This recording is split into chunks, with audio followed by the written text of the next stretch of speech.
ओम नमो भगवते वासुदेवाय नमः। आपका हमारे YouTube चैनल में बहुत बहुत स्वागत है। अगर आपको आज की कथा समझ ना आए तो आप मेरे चैनल पर जाकर डोंगरी जी महाराज की इससे पहले की कथा का श्रवण कीजिएगा। आज की कथा में हम विशेष रूप से गोपिका गीत की कथा का श्रवण करेंगे। सूत जी कहते हैं, कृष्ण अंतर ध्यान हो गए तो राधा जी पछताने लगी और रोने लगी। कहने लगी, हे नाथ, हे प्यारे, दर्शन दीजिए। राधा जी कृष्ण को पुकारती हुई, पछताती हुई, रोती हुई अचेतन सी हो गईं। कृष्ण को ढूंढती हुई कुछ गोपियां इधर आ गईं तो राधा जी को अचेत पाया। ज्ञान मार्ग में ध्यान प्रधान है, भक्ति मार्ग में भगवान के गुणगान भजन कीर्तन प्रधान है। अपने दोषों का निवेदन करते हुए प्रभु के गुणों का गान करोगे तो उनको तुम पर दया आएगी। माधव तो गान प्रिय हैं। एक बार वैष्णव ने देखा कि जगन्नाथ जी के नए नए वस्त्र रोज रोज फट जाते हैं। भक्तों ने भगवान से कारण पूछा। जगन्नाथ जी ने बताया, गीत गोविंद का गान करती हुई एक कन्या वन में घूम रही है। उसको सुनने के लिए उसके पीछे मारा मारा फिरता रहता हूँ। सो वन की झाड़ियों में उलझ जाने से मेरे वस्त्र फट जाते हैं। भगवान ने भागवत में कहा है, मैं अपने निष्काम भक्तों के पीछे पीछे चलता रहता हूँ कि जिससे उनकी चरण रज उड़ती हुई मेरे ऊपर आती रहे। विरह व्याकुल गोपियां श्री कृष्ण के गुणगान करने लगीं। यही है गोपी गीत। गोपियों ने सोचा, यदि यमुना किनारे जाकर स्तुति की जाए तो श्री कृष्ण अवश्य प्रकट होंगे। गोपी गीत का पाठ तो बहुत लोग करते हैं, किंतु यह पाठ गोपी भाव से करना चाहिए। ईश्वर से मिलने के लिए व्याकुल हुआ जीव इस जगत में कहीं भी चैन पा नहीं सकता। यदि अत्यंत आर्त स्वर से भगवान को पुकारोगे तो वे आ मिलेंगे। अतिशय आर्द्रता से गोपी गीत गाया जाए। दिन में हमेशा 3 बार स्तुति करो। गोविंद दामोदर स्त्रोत में कहा गया है, सुखा बसाने, दुखा बसाने और देहा बसाने स्तुति करो। दुख के प्रसंग में सोचो कि दुख पहाड़ जितने होते हैं, फिर भी भगवान ने तो तुम्हारे पाप के प्रमाण में अपेक्षाकृत कम ही सजा दी है। गोपी गीत का छंद है इंदिरा। इंदिरा अर्थात लक्ष्मी। गोपियां लक्ष्मी हैं, सो गोपी गीत इंदिरा छंद में निबद्ध हैं। सखियां परमात्मा की स्तुति कर रही हैं। कन्हैया, तेरे ही कारण तो अपनी और वृंदावन की शोभा बढ़ गई है। पहले यहाँ सौंदर्य नहीं था। हे नाथ, तेरे ही आगमन से ब्रज भूमि शोभायमान हो गई है। मानव शरीर ही तो ब्रज है। यदि इस शरीर ब्रज में प्रभु प्रकट होंगे तो उसकी शोभा और बढ़ जाएगी, उसकी कीमत बढ़ जाएगी, उसकी जयकार होगी। ब्रज शब्द के अर्थ इस प्रकार हैं, भगवान के पास ले जाने में हमें जो सहायक है, वैसा यह शरीर भी ब्रज ही है। इस शरीर की शोभा वस्त्र आभूषणों से नहीं, भागवत भक्ति से ही बढ़ती है। हे नाथ, आपके ही कारण मेरे ब्रज शरीर की शोभा है। आपका प्राकट्य होने पर ही हमारी शोभा बढ़ पाई है। शरीर का सिंहासन जब काम क्रोध मद मोह लोभ मत्सर से मुक्त होगा, तभी परमात्मा दौड़ते हुए आएंगे। तुकाराम और मीराबाई की आज भी जयकार होती है, कारण उनके शरीर ब्रज में विकारों ने पांव तक नहीं रखा था। उन्होंने अपने शरीर और हृदय को ही ब्रज बना लिया था। बड़े सम्राटों को जगत भूल जाएगा, किंतु शंकराचार्य, वल्लभाचार्य, मीराबाई, तुकाराम, नरसिंह मेहता को कौन भूल सकता है। इन महापुरुषों ने अपने हृदय गोकुल में श्री कृष्ण को पधराया था। जगत गुरु शंकराचार्य सा ज्ञानी आज तक कोई और हुआ नहीं है। फिर भी वे अपने हृदय में श्री कृष्ण को हमेशा बसाए रखते हैं। कहते हैं, कन्हैया, हम तो केवल तेरे लिए ही जी रही हैं। तेरे बिना काल हमें सताता है। हे नाथ, वैसे तो हमें कोई गरज नहीं है, फिर भी शरणागत की रक्षा करना क्या तेरा कर्तव्य नहीं है। शरणागत जीव की अपेक्षा ना करें। हर कहीं हर किसी में हम आपको ही ढूंढती हैं। भक्त तो सर्व में एक ईश्वर को ढूंढता है। सभी में जो ईश्वर को ढूंढे वह गोपी है। हे नाथ, हम आपकी दासी हैं, हम आपकी हैं। हमें दर्शन देने की कृपा कीजिए। पहला श्लोक प्रभु के गुणगान का कीर्तन भक्ति का है। प्रभु के दर्शन की अपेक्षा है सो उसमें दर्शन भक्ति भी है। प्रभु के हेतु ही प्राण धारण किए हैं, अतः आत्मनिवेदन भी है इसमें। दैती से सख्य, आपके शब्द से दास्य आदि साधन रूपा भक्ति के भेद सूचित हैं। हे नाथ, आपने अजामिल से पापी पर भी कृपा की थी, तो क्या हम पर नहीं करेंगे? क्या हमें दर्शन नहीं देंगे? हे नाथ, आपका चिंतन करती हुई हम अंधेरी रात में वन में मारी मारी भटक रही हैं। हमारी उपेक्षा करना आपको शोभा नहीं देता। हे नाथ, हम और तो कुछ मांगती नहीं हैं, हम तो आपकी अशुल्क दासी हैं। अपनी भक्ति निष्काम भक्ति है। इन गोपियों की बात में आत्म तिरस्कार नहीं, दैन्य है। आपके नेत्रों से हम बिंध गई हैं। नेत्रबाण द्वारा किया गया प्रहार बद ही है। हम समझ गई, आप दयालु नहीं हैं, आप निष्ठुर हैं। यशोदा जी भोली हैं, उनका एक भी सद्गुण आप में आया नहीं है। सो आप हमें तड़पाते रहें, यह कोई आश्चर्य की बात नहीं है। लाला, तू माखन चोर है, हमारे मन को भी चुरा लिया है और अब हमें यहाँ से दूर करना चाहता है। कन्हैया कहने लगे, मैं तो चोर हूं, फिर मुझे क्यों पुकारा जा रहा है? चोर की मैत्री भी कोई करता है क्या? गोपियां कहने लगी, चोरी करने के लिए ही तो हम तुझे पुकार रही हैं। तू तो चोरी करता ही है, तेरी आंखें भी चोर ही हैं। विस्मय यमुना जल से, अजगर रूपा अगासुर से, इंद्र की वर्षा से, बिजली से, बवंडर से, दावानल से, बृषभासुर से, व्योमासुर से, सभी प्रकारों के भय से आपने हमारी बार बार रक्षा की है। तो फिर हे कन्हैया, आज तू क्यों निष्ठुर बन गया है? यदि हमें मारना ही था तो उन आपत्तियों से हमारी रक्षा ही क्यों की? कन्हैया कहने लगे, क्या हमारी रक्षा करने का उपकार नहीं करेगा? तूने कालिया नाग, अगासुर, बकासुर आदि राक्षसों से हमारी रक्षा की और आज बिरहासुर से हमें मारने चला है। उस कालिया नाग के विष से भी यह विरह विष अधिक दाहक है। अब तो सहा नहीं जाता। दर्शन दे कान्हा, दर्शन दे। यदि हमें मारना ही था तो पहले प्रेम दान क्यों दिया? यदि मुझे दर्शन नहीं देगा तो मैं लोगों से कह दूंगी कि कन्हैया नंद यशोदा का पुत्र नहीं है। मैं जानती हूँ कि तू कौन है। कन्हैया कहने लगे, जरा मुझे भी तो बता कि मैं कौन हूँ। सखियां ज्ञान भक्त हैं, ज्ञानी हैं, सो परमात्मा के स्वरूप को भली भांति जानती हैं। वे तो कहने लगी, हम आपको जानती हैं और जानकर ही प्रेम करती हैं। आप सभी के हृदय में अंतर्यामी रूप से विराजमान नारायण हैं। समस्त शरीरधारियों के हृदय में बसे हुए साक्षी भूत हैं। कन्हैया कहने लगे, क्या इच्छा है तुम सबकी? गोपियां कहने लगी, हे कांत, हे प्यारे, आपके वरद हस्त ऐसे शक्तिमान हैं कि हमारे अभिमान को दूर कर सकते हैं। आप अपना मंगलमय हस्त हम सबके मस्तक पर रखिए। इस 5वें श्लोक का तात्पर्य शरण भक्ति है। इसके पहले के श्लोक में प्रभु के महात्म्य का वर्णन किया गया है। भगवान महान समर्थ, अप्रीतम प्रभावी हैं। ऐसी प्रतीति होने पर हृदय उनकी शरण याचना करे। यह स्वाभाविक है। जीव शरण भाव से उनको अधिक पहचान सकता है।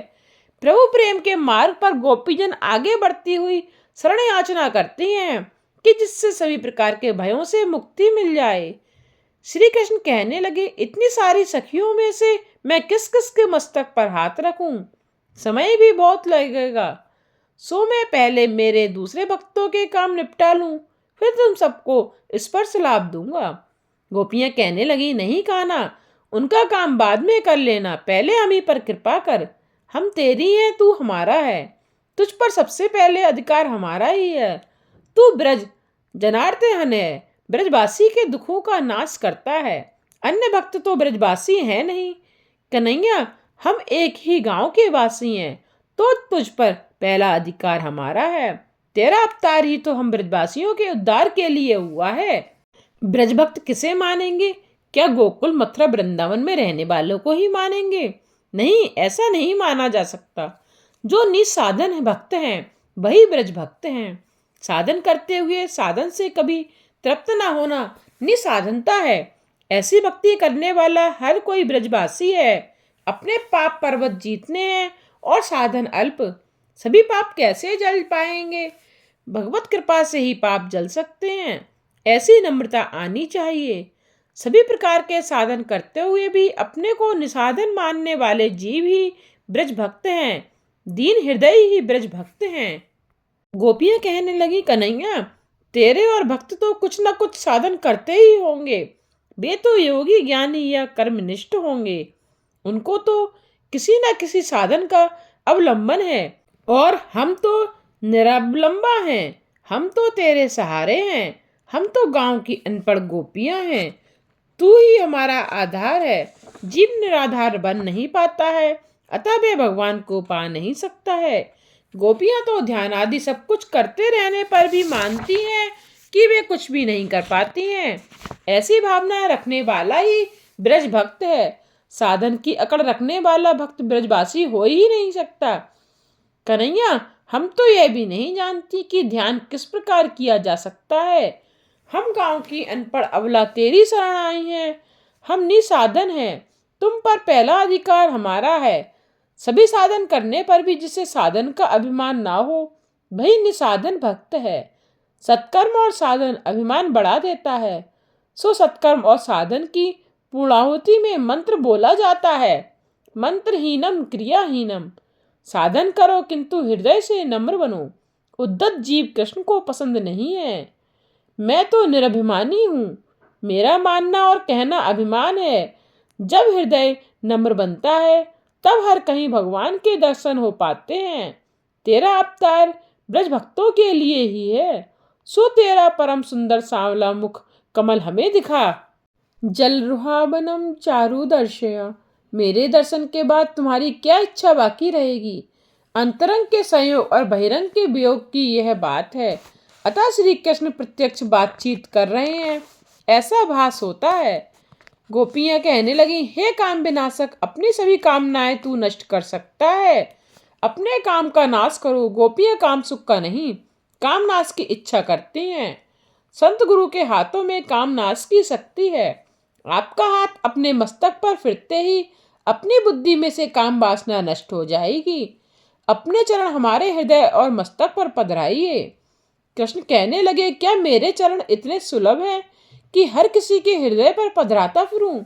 तब गोपियां कहने लगी, तेरे चरण गायों के लिए सुलभ हैं, तो क्या हमें भी उनका लाभ नहीं मिल पाएगा? हम तो गायों से भी अधिक दीन बनकर रह गई हैं। तेरे चरण तो तृण चरानुग हैं। गायों के लिए तुम्हारे चरण सुलभ हैं, क्योंकि तुम दोनों एक दूसरे के आगे पीछे चलते रहते हो। क्या गायों के लिए सुलभ और हमारे लिए ही तेरे चरण दुर्लभ हैं? भगवान कहने लगे, क्या मुझे गोपाल मानती हो तुम? गोपियां कहने लगी, नहीं नहीं, तुम तो श्री निकेतनम हो। तुम्हारे चरण तो लक्ष्मी जी के निवास स्थान रूप हैं। तुम्हारे चरण तो लक्ष्मी जी नित्य अपनी गोद में रखकर सेवा करती हैं। श्री कृष्ण कहने लगे, मैं अपने चरण तुम्हारे हृदय पर पधराने के लिए तैयार तो हूँ, किंतु एक डर भी है मुझे। तुम्हारे अभिमान से विषैले हृदय पर मैं चरण पधराऊंगा तो उसका असर मेरे चरणों पर भी हो जाए तो? गोपियां कहने लगी, आप तो हमारी भावना की हंसी उड़ाते हैं। आप तो विषैले कालिये नाग के मस्तक पर आरूढ़ होकर नर्तन करने वाले हैं। कालिये नाग का विष कुछ असर न कर पाया तो हमारे हृदय का विष आपका क्या कर पाएगा? और अगर हमारे हृदय विषैले हो भी, फिर भी तुम्हारे चरण उसे अमृत बना देंगे। तुम्हारे चरण तो सभी प्रणाम करने वालों के पाप को मिटा देने वाले हैं। गोपियां विनती करती हैं, हे नाथ, अपने अधरामृत का पान कराकर हमें जीवन दान दो। श्री कृष्ण कहने लगे, तुम जी रहे हो फिर भी कैसा जीवन दान मांग रहे हो? तुम्हारे प्रेम में कुछ कपट भाव है। हमने तो सुना है कि दशरथ जी ने राम के वियोग के कारण प्राण त्याग किए थे। दशरथ जी का राम प्रेम हार्दिक था, सो राम का विरह होते ही उन्होंने प्राण त्याग दिया। यही है सच्चा प्रेम। मेरे वियोग में तुम जी तो रही हो, मुझसे बातें भी कर रही हो, तुम्हारे प्राण चले नहीं गए हैं। सो मुझे लगता है कि तुम्हारा प्रेम सच्चा नहीं है।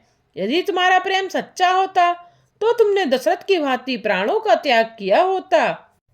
गोपियां कहने लगी, क्या कह रहे हो तुम? हमारे प्राण तो जा ही रहे थे, किंतु तुम्हारे कथामृत पान के लोभ से अब तक रुके हुए हैं। तुम्हारा कथामृत और नामामृत इन्हें रोके हुए है। तुमने हमसे मिलने का वचन दिया था, उस वचन के पूरे होने की आशा में हम जी रही हैं। वैष्णव तो जीवन की अंतिम सांस तक परमात्मा से मिलने की आशा में जीता रहता है। प्रभु, तुम्हारी लीला कथा तो अमृत स्वरूपा है, जो श्रवण मात्र से पापों का नाश करती है। उनका श्रवण मंगल आनंदमयी है। यज्ञ कथा सुनने से आनंद नहीं होता। बिरहाकुल जीव के लिए रासलीला जीवन रूप है, जीवन सर्वस्व है। बड़े बड़े ज्ञानी महात्माओं ने, भक्त कवियों ने इनका गान और श्रवण किया है। यह कथा सभी पाप ताप को मिटाती ही है और सुनने मात्र से परम कल्याण भी करती है। वह अति सुंदर, मधुर और शांतिदायक है। स्वर्ग का अमृत तो पुण्यों को जलाता है, जबकि यह कथा तो पापों को जलाती है। जो व्यक्ति इस लीला कथा का गान करता है, वही इस जगत में सबसे बड़ा ज्ञानी है। राम जी ने हनुमान जी से पूछा था कि जानकी उनके विरह में अपने प्राणों की रक्षा किस प्रकार कर रही है। तब हनुमान जी ने उत्तर दिया, नाम पहारु दिवस निसी, ध्यान तुम्हार कपाट, लोचन निज पद जंत्रित, जाहि प्राण कहीं बाट। आपका नाम रात दिन उनकी रक्षा कर रहा है। आपका ध्यान द्वार है, नेत्र अपने चरणों ही में लगाए रहती हैं, तो फिर प्राण बाहर निकले भी तो कैसे। वैसे तो विरह के कारण प्राण निकल ही जाते, किंतु बाहर निकलने का कोई मार्ग भी तो नहीं है। यदि आपका ध्यान और नाम छूट भी गया तो प्राण भी निकल जाएंगे, किंतु उनको आपसे इतना तो प्रेम है कि आपका नाम और ध्यान छूट नहीं पाएगा, और नाम ध्यान गए बिना प्राण जा नहीं सकते। जानकी के मन, वचन और कर्म तीनों आप ही से संबद्ध हैं, सो उनके प्राण जा नहीं सके हैं। कृष्ण का कथामृत प्राण तो विरहावस्था में ही रोके रखता है। भगवान की कथा भी उनके 6 गुणों से युक्त है। वह मोक्षदा है, परमानंद है, अमृत है, तप्तों का जीवन है। संसार ताप से पीड़ित की पीड़ा का निवारण करती है। ज्ञानी भी कथामृत की स्तुति करते हैं, पाप को दूर करने वाली हैं। इसमें वीर्य धर्म का सूचन है, श्रवण के लिए कल्याणकारी है। कथामृत में यश धर्म है, लक्ष्मी युक्त है, सर्वत्र व्याप्त है। भगवान के 6 गुण ऐश्वर्य, वीर्य, यश, ज्ञान, वैराग्य और श्री इस कथामृत में भी हैं। वस्त्रदान से अन्नदान बढ़कर है, किंतु कथादान सर्वश्रेष्ठ है। निरपेक्षता कथा करने वाला ही सच्चा भक्त है। ज्ञान दान से जीवन सुधरता है, जीव को हमेशा की शांति मिलती है। कन्हैया, तेरे लिए हमने सर्वस्व का त्याग किया है। हे नाथ, तेरे लिए तो हमने लोकलाज तक छोड़ दी है, और आज तू निष्ठुर हो गया है। भाई छोड़ा, बंधु छोड़ा, छोड़ा सगा भाई, मेरे तो गिरधर गोपाल दूसरा ना कोई। अपना चित्त अब एक क्षण भी किसी अन्य वस्तु में नहीं लगता है, सो हमें शीघ्र ही दर्शन देने की कृपा करें। मुझे दो दर्शन गिरधारी, तोरी सांवरी सूरत पर बारी रे। यह विरह वेदना असहाय है। गोपियों की कृष्ण दर्शन की लालसा भी कैसी है।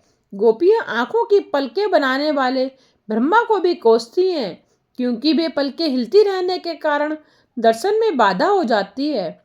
पलकें झपकने से एक क्षण तक हम आपके दर्शन से वंचित हो जाती हैं। एक क्षण का विरह भी हमारे लिए तो असहाय है। आंखों की पलकें बनाने वाला ब्रह्मा जड़ है। यदि उसने पलकें बनाई ही ना होती तो हम आपके दर्शन निरंतर कर सकती। हे नाथ, अपने दर्शन के लिए प्रतीक्षा ही कराते रहेंगे। अब तुझे ढूंढते ढूंढते तो मेरी आंखें भी थक हार गई हैं। जब से तू गया है हम सब बड़ी बेचैन हैं। दुख हरता और सुख करता तुम हमें कब मिलोगे, कब दर्शन दोगे। असहाय विरह वेदना के कारण गोपियां रोने लगीं। अकेले गीत से तो कुछ भी बन नहीं पाया, केवल गुणगान नहीं, रुदन भी आवश्यक है। गोपियां रोने लगीं तो परमात्मा प्रकट हुए। कृष्ण दर्शन की इच्छुक गोपियां थक हार कर बड़े जोर से रोने लगीं। प्रभु के लिए साधन करने थका हुआ जीव रोने लगता है तो प्रभु प्रकट होते हैं। गोपियों की भांति रो रो कर तुम भी प्रभु को प्राप्त कर सकते हो। रामकृष्ण परमहंस ने कहा है, पत्नी पुत्र आदि की मृत्यु के समय या धन संपत्ति को पाने के लिए लोग आंसू की सरता बहा देते हैं, किंतु ईश्वर के दर्शन ना हो पाने के दुख से भगवान के लिए आंसू की एक बूंद तक गिराने वाले कितने हैं। अपने अनुभव का वर्णन करते हुए उन्होंने कहा है, संध्या समय भी मुझे माँ के दर्शन नहीं हो पाते तो मैं रो उठता, माँ माँ, आज का दिन भी तेरे दर्शन के बिना ही चला गया। मैं रोता हुआ धरती पर गिर जाता, तो अंत में उनका दर्शन हुआ। बोल, दर्शन प्राप्ति के लिए अतिशय व्याकुलता से आंखों से आंसू की धारा बहाओ, वे अवश्य ही दर्शन देंगे। आज की कथा को यहीं समाप्त करते हुए इससे आगे की कथा का श्रवण आप अगले अध्याय में कीजिएगा।